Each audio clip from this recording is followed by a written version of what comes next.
نحمده ونصلي على رسوله الكريم اما بعد فاعوذ بالله من الشيطان الرجيم بسم الله الرحمن الرحيم رب اشرح لي صدري ويسر لي امري واحلل عقدة من لساني يفقهوا قولي وما تنفقوا من شيء، اور جو بھی تم خرچ کرو گے کوئی بھی چیز، یعنی کسی بھی چیز میں سے، پوری یا تھوڑی یا آدھی یا کوئی بھی چیز، یعنی ضروری نہیں کہ مال، کوئی بھی چیز، فإن اللہ بہ علیم، تو اللہ تعالیٰ کو اس کا پتہ چل جاتا ہے۔ تم چھپا کر بھی دو، کسی کو پتہ نہ چلے، اسے پتہ چل جاتا ہے۔ اس میں آپ دیکھیے کہ اس آیت پر عمل آپ کیسے کر سکتے ہیں کہ جس چیز کی طرف آپ کو اٹریکشن معلوم ہو، جس چیز کی طرف آپ مائل ہونے لگے، یا جو چیز بھی آپ کے اللہ کے راستے میں حائل ہونے لگے، اس کو کٹ ڈاؤن کرنے لگے۔ مثلا ایک غذا آپ کو بہت پسند ہو سکتی، آپ کا دل چاہتا ہے کہ آپ ساری خود ہی کھا لیں، فوراً سوچیں یہی میرا امتحان ہے، کسی کے ساتھ ضرور شیئر کرنا ہے، ضرور کسی کو کچھ دینا ہے۔ بسا اوقات کیا ہوتا ہے، جو چیز ہم کو پسند نہیں ہوتی وہ تو ہم کہتے ہیں چلو ہمیں پسند نہیں، کسی اور کے کام آ جائے۔ ٹھیک ہے، وہ بھی ہو سکتا ہے کہ جو آپ استعمال نہیں کر رہے، زائد از ضرورت ہے، قل العفو، دے دیجئے دوسرے کو، لیکن جو پسند آئے اسے چھپا کر نہ کھائیں، بچا کر نہ کھائیں کہ کسی اور کو نہ پتا چلے۔ اب یہ آپ کا اور اللہ کا معاملہ نا، کسی کو کیا پتا آپ کیا کھا رہے ہیں، کیا چھپا رہے ہیں، کسی کو کیا نہیں دے رہے۔ فإن اللہ بہ علیم، اس کو پتا چل جاتا ہے کہاں ڈنڈی مار رہے، کہاں کس چیز کی حرص۔ اور یہ بات اس لیے کہی گئی نا کہ ہم مسلمانوں کو اللہ کی ذات سے بڑھ کر کوئی چیز پیاری نہ رہے، کیونکہ ہمیں اللہ تک پہنچنا ہے نا، اور یہ ساری چیزیں رکاوٹ ہے راستے کی، جب تک یہ ہٹا نہیں پائیں گے وہاں نہیں پہنچ سکیں گے۔ لن تنالوا البر، منزل تک نہیں پہنچ سکتے، اس کو نہیں پا سکتے۔ اپنی انا قربان کرنا، اپنی غلطی کو مان لینا، عاجزی اختیار کرنا، شوق اور محبت کے ساتھ نیکی کرنا، پسندیدہ چیز دینا، یہی وہ اسپرٹ آف اسلام ہے، یہی روح ہے اسلام کی، یہی دنیا میں انسان کو حقیقی مسلمان بنانے میں مددگار طرز عمل ہے کہ مومن کا دل بخل سے، حرص سے، حسد سے، بغض سے، نفرتوں سے پاک ہو جائے۔ کیونکہ جب دنیا کی محبت دل میں آتی ہے نا تو انسانوں کی نفرت آنے لگتی ہے۔ سارے جھگڑے فساد ہی اس پر ہے۔ جب آپ اپنی پسندیدہ چیز دے دیں گے تو جھگڑا ہی ختم ہو جائے گا۔ کل الطعام کان حلا لبنی اسرائیل، سب کھانے، تمام کھانے حلال تھے بنی اسرائیل کے لیے، الا ما حرم اسرائیل علی نفسہ، مگر جو حرام کیا اسرائیل نے اپنی ذات پر، من قبل ان تنزل التورات، اس سے پہلے کہ تورات نازل کی گئی۔ کل الطعام، ساری کھانے کی چیزیں، کون سی؟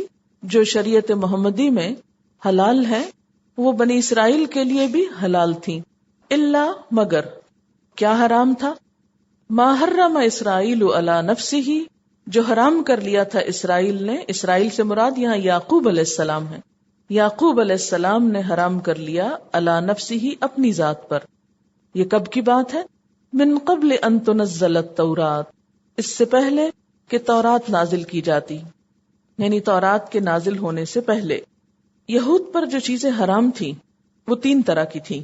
ایک تو وہ جو ان کے فقہا کی مشگافیوں کی وجہ سے حرام ہوئی، دوسرے جو ان کی اپنی سرکشی اور کٹ حجتی کی وجہ سے اور کثرت سوال کے سبب حرام ہوئی، اور کچھ چیزیں حرمت کی ایسی تھیں جن کا تصور ان کے بزرگوں سے چلا آ رہا تھا۔ یہاں پر ایسی ہی ایک غلط فہمی کا ازالہ کیا جا رہا ہے، اور آیت نمبر 93 سے لے کر 96 تک یہود کے کچھ اعتراضات کا جواب دیا جا رہا ہے۔ ان کا اعتراض یہ تھا کہ آپ کہتے ہیں کہ قرآن اللہ کی طرف سے آیا ہے اور پہلی کتابوں کی تصدیق کرتا ہے، پھر ایسا کیوں ہے کہ پہلی کتابوں میں جو چیزیں حرام تھیں انہیں قرآن نے حلال کیوں کر لیا؟ اس کا جواب دیا جا رہا ہے کہ کل الطعام کان حلا لبنی اسرائیل، سب کھانے بنی اسرائیل کے لیے حلال تھے، الا ما حرم اسرائیل علی نفسہ، مگر وہ جو اسرائیل یعنی یعقوب علیہ السلام نے اپنی ذات پر حرام کیا۔ یعنی قرآن کی حلت اور تورات کی حلت ایک ہی جیسی تھی، لیکن کچھ چیزیں جو اسرائیل علیہ السلام نے اپنے پہ حرام کی تھیں وہ ان پر حرام ہوئی۔ اچھا، اب آپ دیکھیے کہ اسرائیل یا حضرت یعقوب علیہ السلام نے وہ اپنے پہ کیوں حرام کی تھی. اس کی دو وجوہات بتائی جاتی ہیں. نمبر ایک یہ کہ انہوں نے کوئی نظر مانی تھی اور کچھ چیزوں کو اپنے لیے حرام کر لیا تھا. یہ پیچھے حتیٰ تنفقوا مما تحبون کی بات ہے نا، کہ پسندیدہ ترین چیز اللہ کی راہ میں دو. تو انہوں نے اللہ کی رضا حاصل کرنے کے لیے اپنی محبوب ترین کچھ چیزوں کو کہا کہ اب کے بعد میں ان کو استعمال نہیں کروں گا، اپنے نفس پر کنٹرول کرنے کے لیے یا نفس کشی کے لیے سمجھ لیں. دوسری وجہ بتائی جاتی ہے کہ انہیں ارق النساء کی بیماری تھی، ٹانگ کا درد ہوتا ہے، اس کی بیماری تھی. تو اطباء نے انہیں کچھ چیزوں کے استعمال سے روکا تھا، پرہیز کرنے کو کہا تھا. انہوں نے جب اسے اپنی ذات پر حرام کیا تو ان کے آل اولاد نے بھی ان چیزوں کو حرام کر لیا. ابھی یہ جو میں نے 3 قسمیں بتائی ہیں نا، اس میں تیسری قسم ہے یہ. اللہ تعالیٰ نے فرمایا کہ یہ چیزیں اصلاً حرام نہیں تھیں. یہ تورات کے نزول سے پہلے حضرت یعقوب نے اپنے اوپر خود حرام کی تھی. ترمذی میں ابن عباس سے روایت ہے، یہودیوں نے نبی صلی اللہ علیہ وسلم سے کہا بتائیے کہ یعقوب علیہ السلام نے کس چیز کو اپنے لیے حرام کیا تھا. تو آپ نے فرمایا کہ وہ بادیہ میں رہتے تھے، یعنی جنگل میں رہتے تھے، اور انہیں ارق النساء کی بیماری ہو گئی تھی. انہوں نے بطور علاج اونٹ کا گوشت اور دودھ چھوڑ دیا، اسے اپنے اوپر حرام کیا. قل فأتوا بالتوراۃ، کہہ دیجئے کہ تورات لاؤ، فتلوہا، پھر اس کو پڑھو، ان کنتم صادقین، اگر تم سچے ہو. یعنی اگر تمہیں یقین نہیں ہے تو تورات لاؤ اور اسے پڑھ کر سناؤ، جس سے یہ بات واضح ہو جائے گی کہ حضرت ابراہیم علیہ السلام کے زمانے میں یہ چیزیں حرام نہیں تھی اور تم پر بعض چیزیں حرام کی گئیں، اور ان کی وجہ کیا تھی کہ حضرت اسرائیل نے وہ چیزیں اپنے اوپر خود حرام کر لی اور ان کو فالو کرتے ہوئے وہ تم نے بھی اپنے اوپر حرام سمجھی. اور جیسا کہ میں نے پہلے عرض کیا کہ ان پر کچھ چیزیں ان کے فقہا کی مشگافیوں کی وجہ سے بھی حرام ہوئی تھی، حلال کو انہوں نے خود حرام کر لیا تھا. اور ایک اور وجہ کیا بتائی میں نے، ان کے بہت سوالوں کی وجہ سے بھی کچھ چیزیں ان پر حرام تھی. ان کا کہنا یہ تھا کہ اگر قرآن کی دعوت وہی ہے جو تورات کی دعوت ہے تو پھر کچھ چیزوں کی حلت و حرمت میں فرق کیوں ہے؟ تو بتایا جا رہا ہے کہ یہ فرق اس وجہ سے ہے، اصلاً تورات میں یہ نہیں لکھا ہوا. فمن افترا علی اللہ الکذب، تو جو کوئی اللہ پر جھوٹ گھڑ لے، من بعد ذالک، اس کے بعد، فاولئک هم الظالمون، تو ایسے ہی لوگ ظالم ہیں. اللہ پر جھوٹ گڑنا کیا ہے کہ اس حرمت کو اللہ کی طرف منسوب کر دینا، حالانکہ اللہ تعالیٰ نے ایسا نہیں کیا. قل صدق اللہ، کہہ دیجئے اللہ نے سچ فرمایا، اللہ نے بالکل سچ کہا. کیا سچ کہا؟ کہ کل الطعام کان حلا لبنی اسرائیل، یہ بات بالکل درست ہے.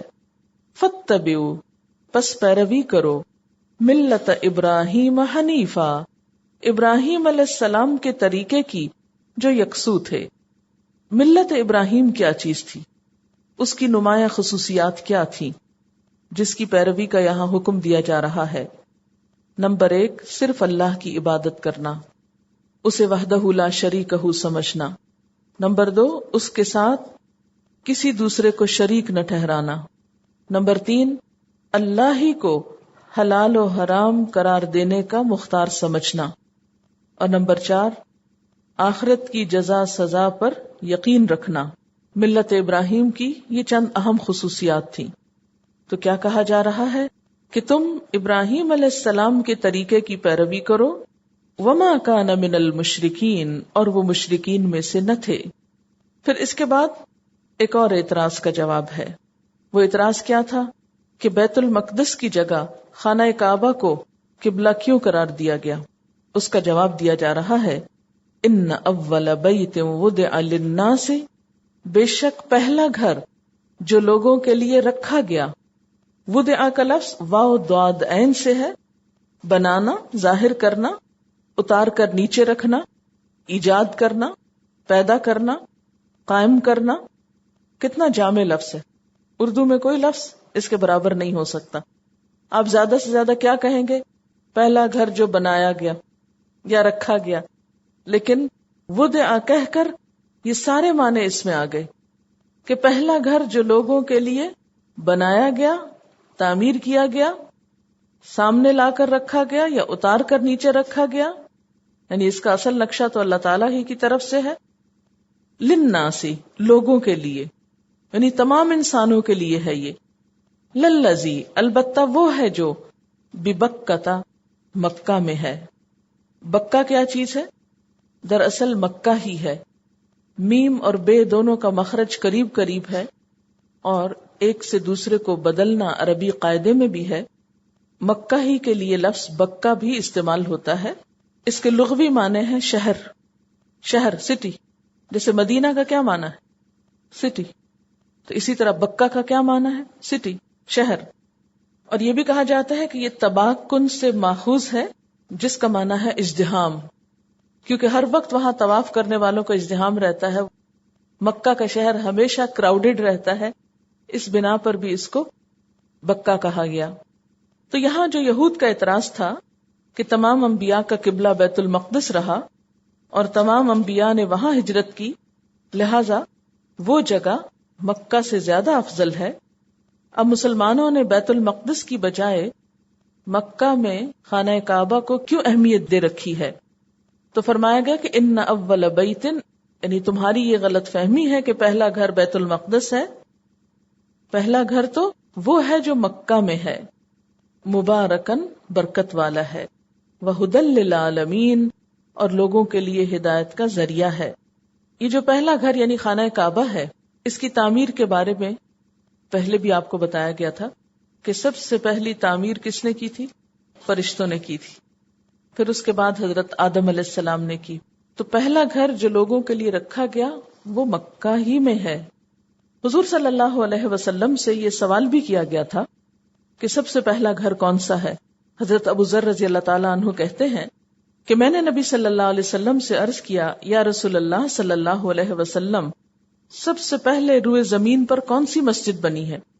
آپ نے فرمایا کہ مسجد حرام. پھر میں نے عرض کیا اس کے بعد کون سی جگہ؟ آپ نے فرمایا مسجد اقصی. میں نے پوچھا ان دونوں میں کتنا فرق ہے، یعنی کتنے سالوں کا فرق ہے؟ فرمایا 40 سال کا.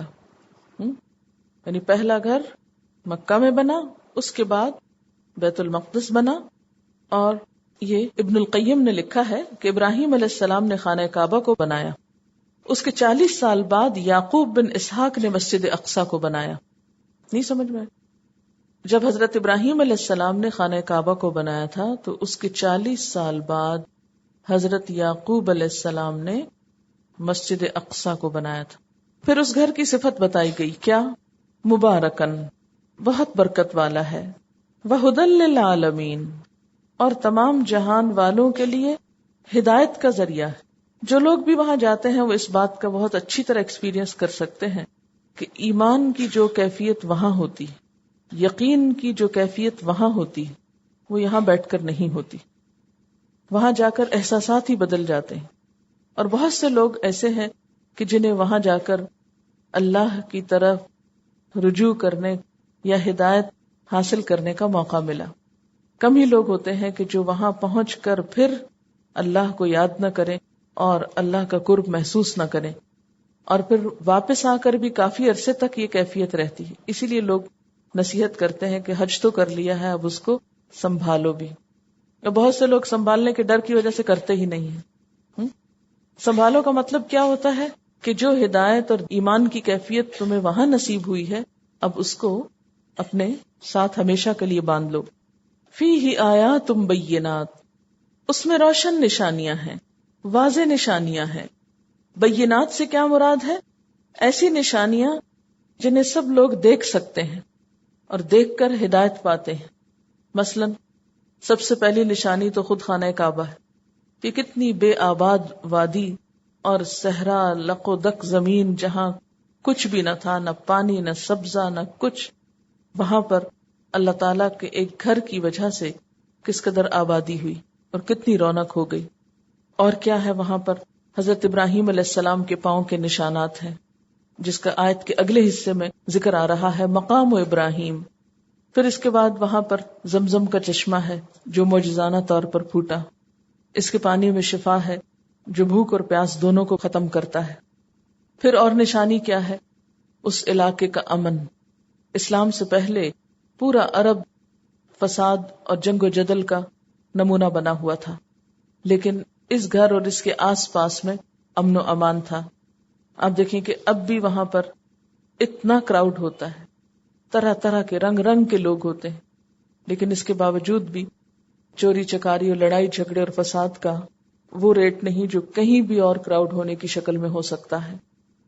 اکا دکا کہیں واقعات ہو جاتے ہیں انسان ہونے کے ناطے، لیکن عمومی طور پر امن و امان غالب ہے.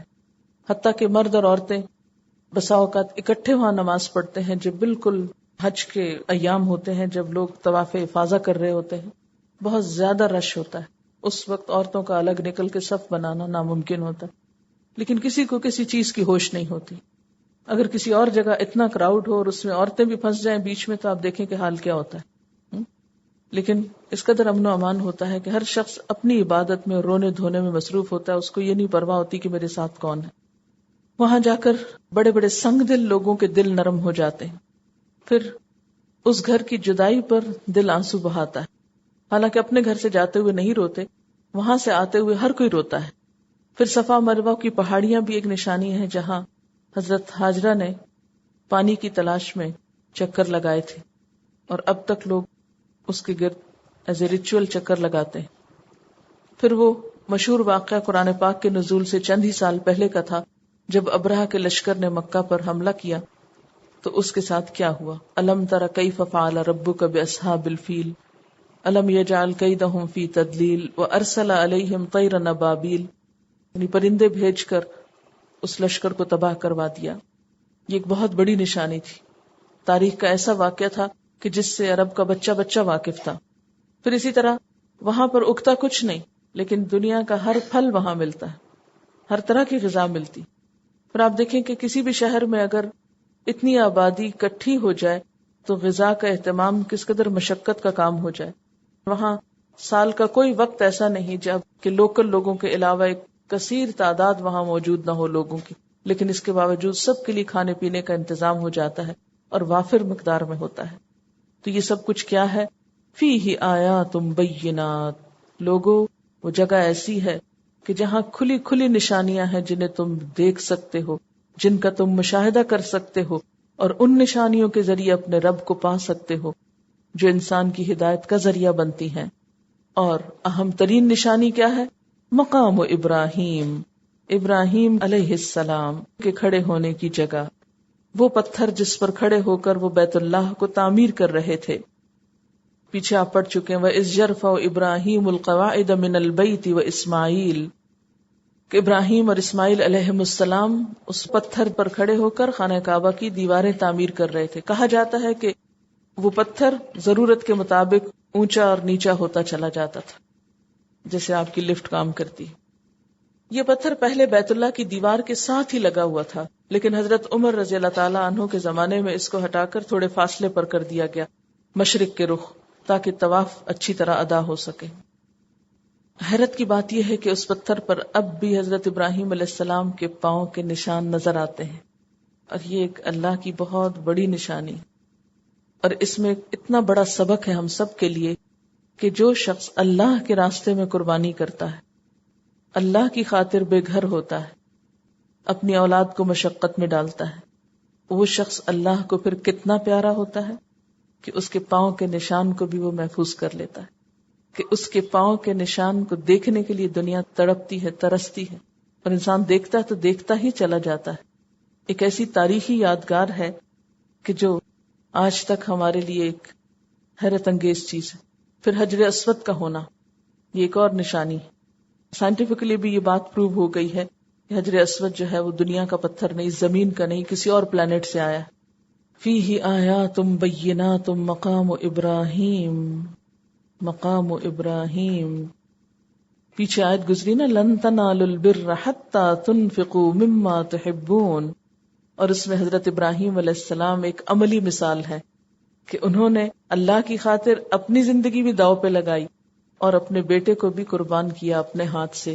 یہ الگ بات ہے کہ اللہ تعالیٰ نے اس کے بدلے میں کوئی اور چیز عطا کر دی. تو بتانا اہل کتاب کو بھی اور پھر ہمیں بھی یہی مقصود ہے کیا کہ صرف باتوں سے اللہ کی محبت نہیں ملتی، جب تک کہ تم اپنی محبوب چیزوں کی قربانی نہ کرو. اور دیکھو ابراہیم علیہ السلام نے جب قربانی کی تو پھر اللہ نے ان کو کس طرح امام بنا دیا، نیکی کا رہنما بنا دیا، ان کے قدموں کے نشان کو بھی محفوظ کر لیا. آج آپ دیکھیں دنیا کے بادشاہ اپنے نام باقی رکھنے کے لیے بڑی بڑی عمارتیں بنواتے ہیں، بڑی بڑی یادگاریں کھڑی کرتے ہیں، تاریخ میں نام لکھوانے کے لیے معلوم نہیں کیسی کیسی حرکتیں کرتے ہیں. اور اس کے باوجود بھی بسا اوقات بنی ہوئی چیز کسی کی ہوتی ہے، نام کسی اور کے لگ جاتی، اور پھر زمانے کی دست برد سے وہ چیزیں بچتی نہیں، آہستہ آہستہ وہ نشانات ختم ہوتے چلے جاتے ہیں، کھنڈرات کی شکل میں باقی رہ جاتی ہیں چیزیں جن کو دیکھ کر ایک وحشت آتی ہے. آپ کوئی بھی تاریخی جگہ جا کر دیکھیں، آپ کو اگر آثار قدیمہ پہ جانے کا اتفاق ہوا ہو تو جا کر ایک حسرت، ایک یاس، نا امیدی کسی کیفیت اور ایک عجیب سا ڈپریشن ہوتا ہے. جا کے دل کبھی خوش نہیں ہوا.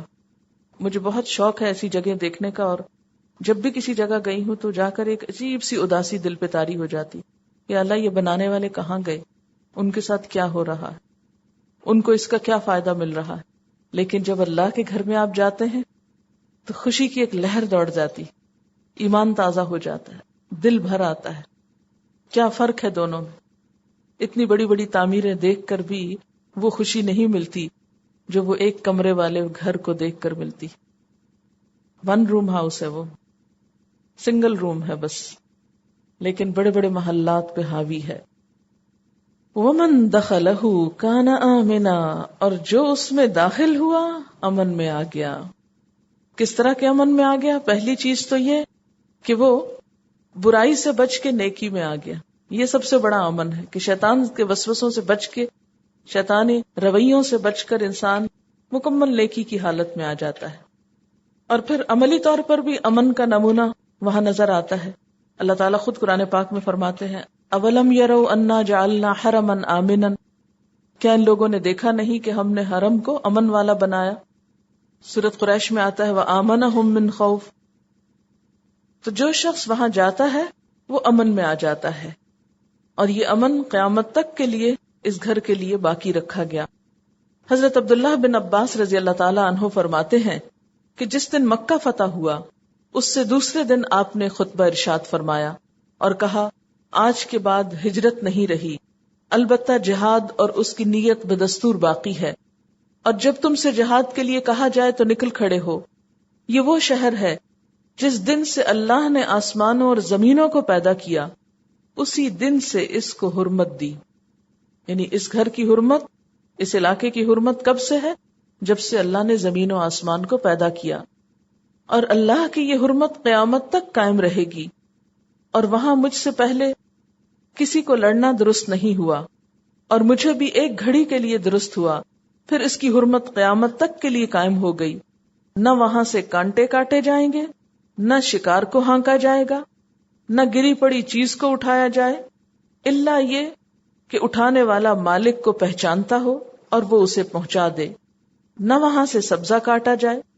حضرت عباس نے کہا اللہ کے رسول صلی اللہ علیہ وسلم ازخر گھاس کاٹنے کی اجازت دے دیجئے کہ وہ لوہاروں کے لیے اور گھروں میں کام آنے کی چیز ہے. آپ نے فرمایا اچھا، ازخر کی اجازت ہے. فمن فرد فیہن الحج فلا رفث ولا فسوق ولا جدال، لڑائی جھگڑے تک سے وہاں منع کر دیا گیا. وَلِلَّهِ عَلَى النَّاسِ حِجُّ الْبَيْتِ، اور اللہ کی خاطر، اللہ کے لیے لوگوں کے ذمہ ہے حج البیت، حج بیت اللہ کا. من استطاع الیہ سبیلا، جو بھی استطاعت رکھتا ہو اس کے راستے کی. حضرت عبداللہ بن عباس رضی اللہ تعالی عنہ نبی صلی اللہ علیہ وسلم سے روایت کرتے ہیں، آپ نے فرمایا فریضہ حج ادا کرنے میں جلدی کرو، کیونکہ کسی کو معلوم نہیں کہ اسے کیا عذر پیش آ جائے. اسی طرح آپ صلی اللہ علیہ وسلم نے فرمایا غازی فی سبیل اللہ، حج اور عمرہ کرنے والے اللہ تعالیٰ کے مہمان ہیں. اللہ تعالیٰ نے ان کو بلایا اور انہوں نے حکم کی تعمیل کی، پھر اللہ تعالیٰ سے انہوں نے مانگا اور اللہ نے ان کو عطا کیا. تو للہ، اللہ کے لیے، یعنی وہ اللہ کے مہمان بھی بنتے ہیں. یہاں تھوڑی سی بات میں حج کے حوالے سے کرنا چاہوں گی کہ حج ایک فرض عبادت ہے، اور سب سے پہلی بات یہ ہے کہ حج اللہ کے لیے ہونا چاہیے. کوئی ریاکاری، دکھاوا، لوگوں کی نظروں میں نیک بننا، یا مقصد وہاں جا کر شاپنگ کرنا، یا پھر واپس آ کر اس کا اظہار کرنا اور لینے دینے کی لمبی چوڑی رسموں کی ابتدا کر لینا، یہ حج کی روح نہیں. حج اللہ تعالیٰ نے حضرت ابراہیم علیہ السلام کے ذریعے لوگوں پر لازم کیا. جب اس گھر کی تعمیر ہوئی تو اللہ تعالیٰ نے کیا فرمایا؟ وَأَذِّن فِي النَّاسِ بِالْحَجِّ، لوگوں کو اس میں حج کے لیے بلاؤ. یہ سورۃ الحج کی آیت نمبر 27 ہے. حضرت ابراہیم علیہ السلام کو جب اللہ تعالیٰ نے یہ حکم دیا کہ لوگوں کو حج کے لیے بلاؤ، تو حضرت ابراہیم نے عرض کیا کہ اس بے آباد ویرانے سے باہر آبادیوں تک میری آواز کیسے پہنچے گی؟ آپ کو کہا گیا نا بلاؤ، کہنے لگے کہ میں تو بلا رہا ہوں لیکن یہ آواز کیسے جائے گی وہاں؟ اللہ تعالیٰ نے فرمایا اعلان کرنا تمہارا کام ہے اور اسے لوگوں تک پہنچانا ہمارا کام ہے. آپ پکارے، میسج پہنچ جائے گا. چنانچہ اللہ تعالیٰ نے حضرت ابراہیم علیہ السلام کا یہ اعلان نہ صرف اس وقت کے زندہ انسانوں تک پہنچا دیا بلکہ عالم ارواح میں تمام روحوں تک بھی یہ آواز پہنچا دی گئی. جس شخص کی قسمت میں بیت اللہ کی زیارت لکھی تھی اس نے حضرت ابراہیم علیہ السلام کے اعلان کے جواب میں لبیک کہا، اور اسی لبیک سے پھر حج میں تلبیہ کا حکم ہے. جب جاتے ہیں تو یہ پڑھتے پکارتے جاتے ہیں، لبیک اللہم لبیک. اور یہ آیت جو ہے یہ حج کی فرضیت پر دلیل ہے کہ حج ایک فرض عبادت ہے، لیکن کس کے لیے؟ جس کے پاس استطاعت ہو. اس سے پہلے میں روزے کی فرضیت کے موقع پر وہ حدیث سنا چکی ہوں. رسول اللہ صلی اللہ علیہ وسلم نے فرمایا اسلام کی بنیاد 5 چیزوں پر ہے. نمبر 1 کلمہ شہادت، اشہد ان لا الہ الا اللہ واشہد ان محمدً عبدہ ورسولہ. نمبر 2 نماز قائم کرنا. نمبر 3 زکوٰۃ ادا کرنا. نمبر 4 حج ادا کرنا. اور نمبر 5 رمضان کے روزے رکھنا. اسے بخاری نے روایت کیا ہے.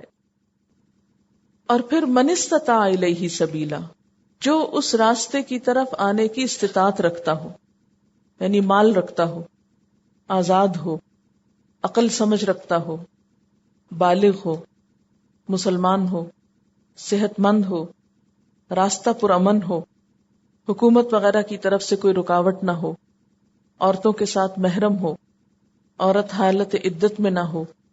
اور پھر یہ کہ اس فریضے کی ادائیگی میں جلدی کرنی چاہیے.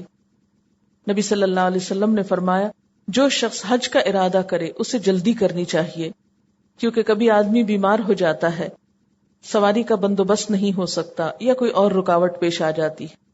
پھر اسی طرح ایک اور حدیث میں بھی آتا ہے، حضرت عبداللہ بن عباس روایت کرتے ہیں کہ نبی صلی اللہ علیہ وسلم نے فرمایا فریضہ حج ادا کرنے کے لیے جلدی کرو، کیونکہ کسی کو معلوم نہیں کہ اسے کیا عذر پیش آ جائے. وَلِلَّهِ عَلَى النَّاسِ حِجُّ الْبَيْتِ مَنِ اسْتَطَاعَ إِلَيْهِ سَبِيلًا، اور اللہ کے لیے لوگوں کے ذمہ حج ہے بیت اللہ کا جو بھی اس راستے کی استطاعت رکھتا ہو، یعنی اس پر اس کے لیے جانے میں کوئی مشکل نہ ہو، اور خاص طور پر جیسے حج کے اخراجات برداشت کر سکتا ہو، رستہ پرامن ہو، کرائے کے لیے پیسے ہوں، وہاں کے زیادہ راہ کے لیے پاس ہو، پھر پیچھے گھر والوں کے لیے بھی کچھ چھوڑ کر جا سکتا ہو. ایسا نہ ہو خود تو حج کے لیے انسان نکل جائے اور گھر والے پیچھے سے فاقے کرتے رہیں. اور اس میں یہ بات بھی یاد رکھیے کہ اگر کوئی شخص حج کی استطاعت رکھتا ہے مالی اعتبار سے لیکن جسمانی اعتبار سے استطاعت نہیں، مثلا معذور ہے، تو وہ کسی صحت مند شخص کو پیسے دے کر اپنی طرف سے حج کروا لے. ایسا حج حج بدل کہلاتا ہے، لیکن کرنے والا وہ ہوگا کہ جس نے اپنا حج کر رکھا ہو. ومن کفر، اور جو کوئی کفر کرے، فإن اللہ غنی عن العالمین، تو بے شک اللہ تعالی جہان والوں سے بے نیاز ہے. یعنی جو اس کے گھر نہیں آنا چاہتا پھر اللہ کو اس کی پرواہ نہیں. اب دیکھیں کہ یہ آیت بھی اندرونی طور پر لن تنالوا البر سے کنیکٹڈ ہے. کیسے؟ کہ جس رب سے محبت ہے پھر اس کی پکار پر اس کے گھر کیسے نہیں آؤ گے. اور جو اس کے گھر نہ آنا چاہے پھر اللہ کو ایسے لوگوں کی کوئی پرواہ نہیں. وآخر دعوانا ان الحمد للہ رب العالمین. سبحانک اللہم وبحمدک نشہد ان لا الہ الا انت نستغفرک ونتوب الیک. والسلام علیکم ورحمۃ اللہ وبرکاتہ.